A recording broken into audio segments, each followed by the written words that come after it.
Good morning. You're listening to another episode of Senior Scene on your hometown station, 1430 WNAV. I'm Joshua Killian, social media producer for the Anne Arundel County Department of Aging and Disabilities. Today, my guest is Jim Krempel, Community Outreach Coordinator for the Anne Arundel County Office of Emergency Management. Welcome back to Senior Scene, Jim. Always good to visit on WNAV Radio, Josh. October is National Fire Prevention Month. That seems like a good time to talk about planning for emergency building evacuations for people with access and functional needs. Can you tell listeners more about that? Well, there are several conditions that might require older adults, people with physical or mental disabilities, the deaf, and the visually impaired to make an emergency evacuation of a home or commercial building, even a high-rise structure. These might include power failures, flooding, or an earthquake. But today we'll focus on planning for a fire evacuation. Now, people with access and functional needs are at risk for a number of reasons. First, they have decreased mobility, health, sight, and hearing that may limit a person's ability to take quick action necessary to escape during a fire emergency. Depending on physical limitations, many of the actions individuals can take to protect themselves from the danger of fire may require help from a family member, a caregiver, a neighbor, or an outside source.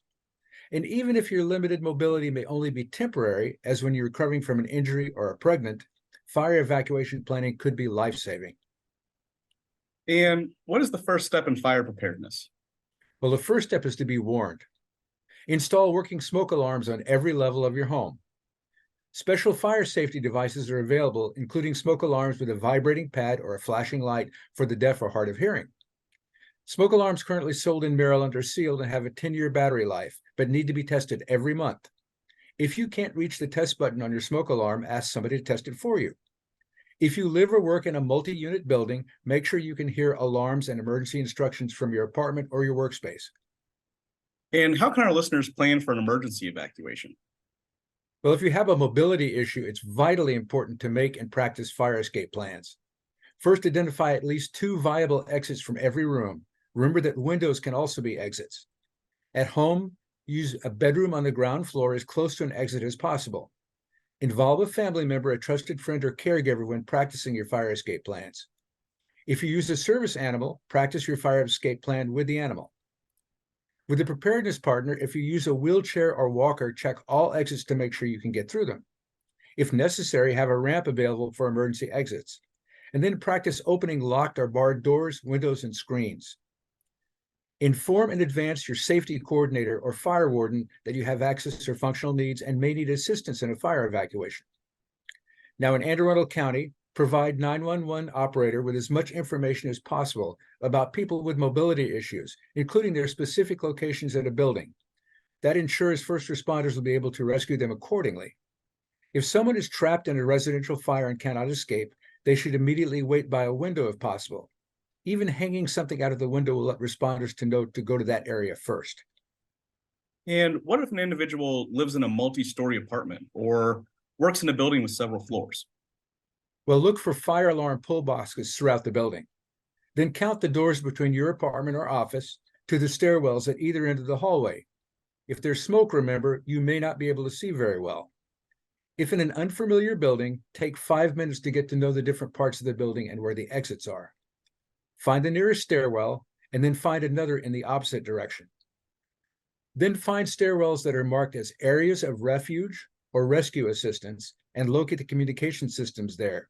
Check how easy it is to open their doors and use their communication buttons. Check whether elevators are part of the fire plan. Now, generally, elevators are not used to evacuate in a fire, but in some larger commercial buildings, certain elevators may be designed and marked for fire evacuation.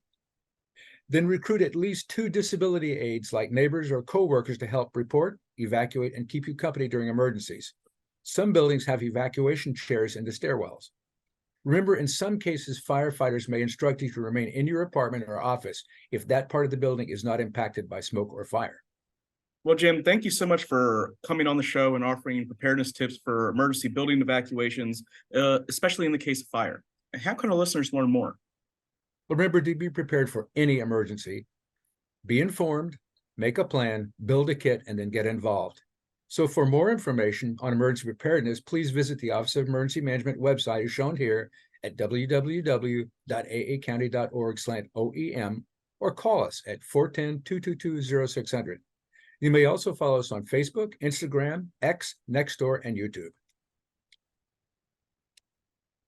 you have any questions about any of our programs or services, you can always call the Department of Aging and Disabilities online at 410-222-4257, or you can visit us online. Please remember to follow us on Facebook as well.